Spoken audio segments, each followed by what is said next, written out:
Hey there, this is John from Heroes and Legends, and today we have more Aether Revolt information to talk about. We actually have 4 brand new cards to look at. Now, a couple things about these cards that we're going to see today. First off, these are leaks, so they have not been officially announced by Wizards, and you have to always take leaks for what they're worth at the time. Until Wizards officially announces them, I wouldn't say 100% that these are definitely real. I have seen some real elaborate hoax in the past. Having said that, these look pretty legit, and to give you a little background around these cards, what it seems to have happened was Wizards, a lot of times they'll work ahead on their articles and put stuff together, especially considering I'm sure they're taking time off for the holidays coming up, that they'll create articles and they'll kind of throw them out there on the internet, and there's no links to them, but if somebody can figure out the URL, they a lot of times can find them, and Wizards has been burned by this before, so it looks like that maybe is what happened again. Now, since then, they have closed those URLs, but at this point, it's too late. The information kind of got out there. These cards are being passed around all the message boards and websites, so I thought it was important to report on them for you all as well. The second thing I want to point out, and this is very, very important with these cards, all 4 of these cards are story spotlight cards. So these are 4 of your 5 story spotlights. So there are spoilers here for the Magic story that will be coming out on the website over the next few weeks. So if you're a fan of the Magic story, the Forgotten Lore articles, you may want to not watch this video because you will see some plot points exposed here that are going to be part of that story going forward. You may want to tune out and watch something else at this point. All right, now that that's all out of the way, we're going to look at these 4 cards. But before we do, I also have some art to show you, which is the Aether Revolt set art from the promo cards that we saw earlier in the week. Now, these next 4 cards, they've already been spoiled. We've talked about them in other videos, so I'm not going to go into a lot of detail here. But if you'd like to hear my thoughts on these cards, check out the other videos. They are on the playlist. The first one is Yahini's Expertise. This is probably the best of the bunch. This one's pretty good. Trophy Mage. Quicksmith Rebel. And finally, Scrap Trawler. All right, let's get on to the new stuff. First, we have Disallow. 2 blue and 1. Instant, rare, counter target spell, activated ability, or triggered ability. Mana abilities can't be targeted. So a couple things of interest here. First off, that phrase, mana abilities can't be targeted. I find that very interesting because they're specifically calling out something known as a mana ability, which makes me feel like when they update the rules, there's probably going to be a new definition for what a mana ability is. Now, those of you who played Magic for a really, really, really long time, remember way, way back to the day that they had mana sources. Mana sources was a way to call out a particular spell or ability that gave you mana. And those particular spells or abilities couldn't necessarily always be interrupted. It was very confusing. So sometimes you could tap something as a mana source, or Dark Ritual was actually known as a mana source for a while. It was really strange, and it confused a lot of players, and they got rid of it relatively quickly.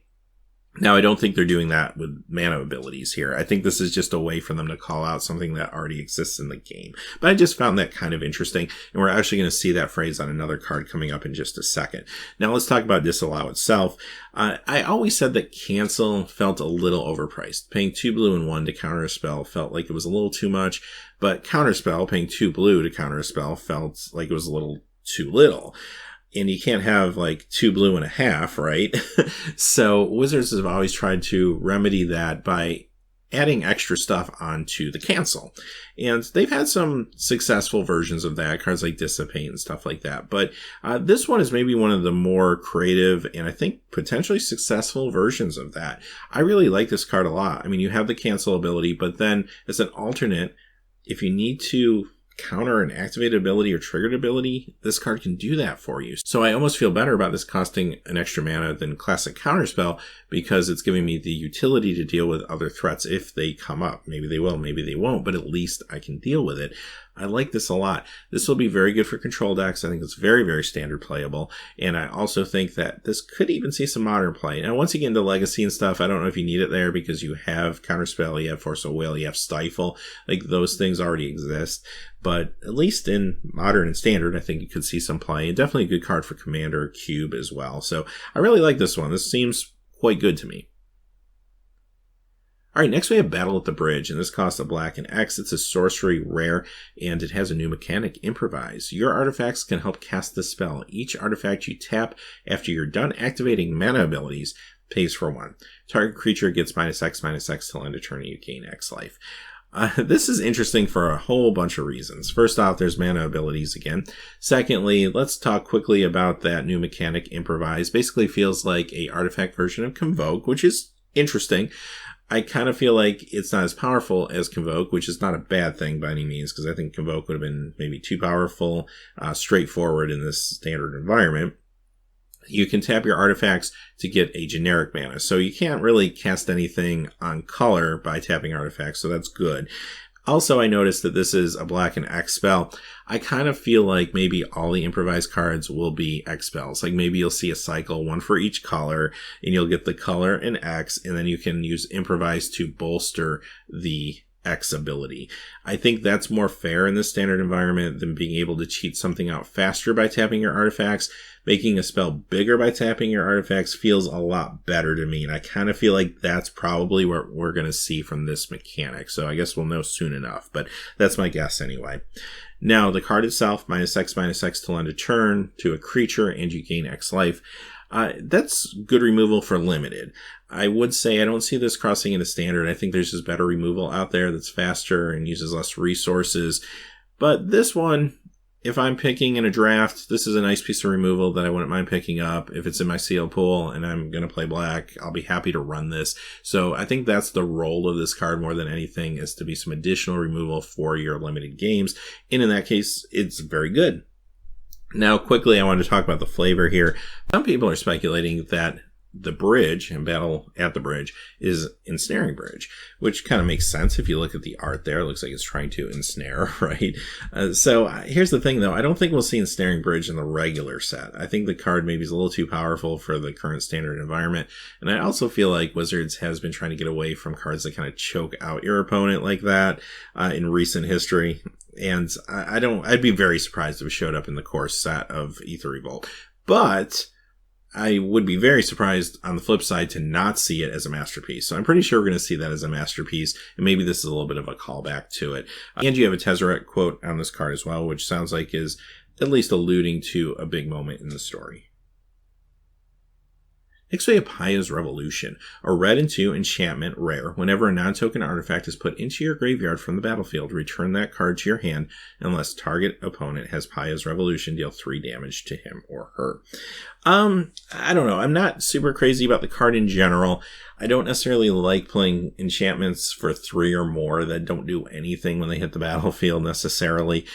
Also, I'm not a huge fan of mechanics that allow your opponent to make choices like this. So this is a card that encompasses both of those things, and it's just not the type of card I'm super excited about. Yes, there's moments where you're going to back your opponent into a corner and they won't be able to afford to pay the life, and you're going to get value out of it and perhaps close out a game. But in that case, it almost feels more like a win more to me. Here's the deal with this card that is kind of intriguing to me, though.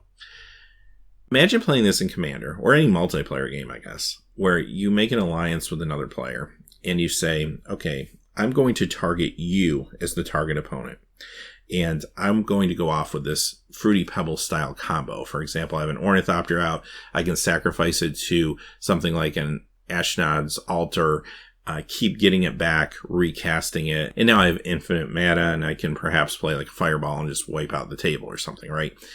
So if I make an alliance with one opponent and say, hey, I have the means right now to take out the rest of the opponents, and it's just going to be you and me at that point, that's kind of an interesting political game you could be playing with this card, right? Now, it's kind of weird because obviously you'll want to pick the opponent that has the worst board position, but they might not take you up on that offer because they know, okay, you're going to wipe out the other people, and then you're going to come after me, and I can't really beat you without them at this point. So you almost have to pick the person who has a better board position than you, but hopefully have some cards in your hand that you think are going to be able to even out the game after you take out the other opponents. It's a very thoughtful and interesting Commander card. Other than that, I don't know what else I would want to do with it, but hey, I'm all for cards that are very politically driven for Commander. Could be kind of fun. All right, our last card of the day, Dark Intimations. And this is maybe one of the bigger spoilers out of the 4 cards here. You have a red, a black, a blue, and 2. It's a sorcery rare. Each opponent sacrifices a creature or planeswalker, then discards a card. You return a creature card or planeswalker card from your graveyard to your hand, then draw a card. When you cast a Bolas Planeswalker spell, exile Dark Emanations from your graveyard. That Planeswalker enters the battlefield with an additional loyalty counter on it. Wow, how about that, huh? So, okay, let's talk about the card itself first before we get into Nicol Bolas.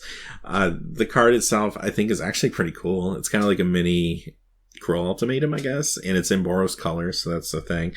And, I mean, obviously, Cruel Ultimatum, fantastic card. This is a cheaper version. It's doing a little bit less, but it's still a very swingy, very, very powerful card. I mean, good in multiplayer because it hits all opponents. That's nice. But even in a one-on-one situation, making your opponent sacrifice a creature or planeswalker and discard while you get something back from your graveyard and draw a card, that's a nice swing for 5, even though it is 3 different colors of mana, which might be a little harder to cast and a little harder to find a deck to fit it into sometimes. But it seems pretty good. Now, let's talk about Nicol Bolas Planeswalker. Here's the deal. I mean, again, this was a huge reveal from a story point of view in some ways, but in other ways, I think other folks probably saw this coming. I mean, we knew Tezzeret was on the plane. Tezzeret, of course, is the agent of Bolas. So we kind of knew Bolas had his hand in all of this in some way. We just don't know the specifics yet. And we know, of course, the next block is going to be about Bolas in this plane that he controls. So I feel like this card is probably more of a segue than anything, but I find that interesting because I haven't really seen Wizards do something like this before. I've seen call forwards to cards within a block. Like we saw that in Fate Reforged. There was a card that called forward to a card that was coming out in Dragons of Tarkir. But I've never seen it like between blocks. But I really think that's what this card is. I think this is calling out a Bolas Planeswalker that we're going to see in Amonkhet. I don't think we're going to see it in Aether Revolt. I could be wrong, but I don't think it's going to be there. I think this is for a card that's going to be in the next block. And that's actually kind of cool. Like, it's a nice segue, story-wise as well as gameplay-wise, into your next block. And that's really awesome. They used to do this stuff story-wise, like back in like the old days, the Weatherlight Saga and stuff. You'd see a lot of call forwards to the story that will be coming. But you don't really see mechanics like call forward too often. You see mechanics call back sometimes, but not forward. So anyway, I think it's really awesome. And I do think it's a strong card. Great for Commander, obviously. And I do think it will see some standard play. It might not be when Aether Revolt comes out. It might be when we get into the next block, because I have a feeling tricolors, especially those Bolas colors, may be easier to cast in the world of Amonkhet. Just my theory on that based on the flavor. So, having said that, those are the cards for today. And I don't know what's going to happen at this point. I mean, we've seen reveals, preview cards, we've seen leaks. This has been a crazy week, and it just kind of keeps coming. So I'll keep watching, and if I find more information out there, I will bring it to you. But if not, I have other content lined up this week, and we'll get into that. So until next time, hey, thanks for watching. Please remember to like and subscribe, and have a great day. Hey, thanks as always for watching. This video is made possible by the generous support of viewers like you on Patreon. Check out the description below for links to our Patreon page as well as our Amazon affiliate store, where a small percentage of all sales will also help support the channel. Finally, if you haven't had a chance yet to subscribe, hit that subscribe button so you don't miss any new videos on Heroes and Legends. Talk to you again soon, and have a great day.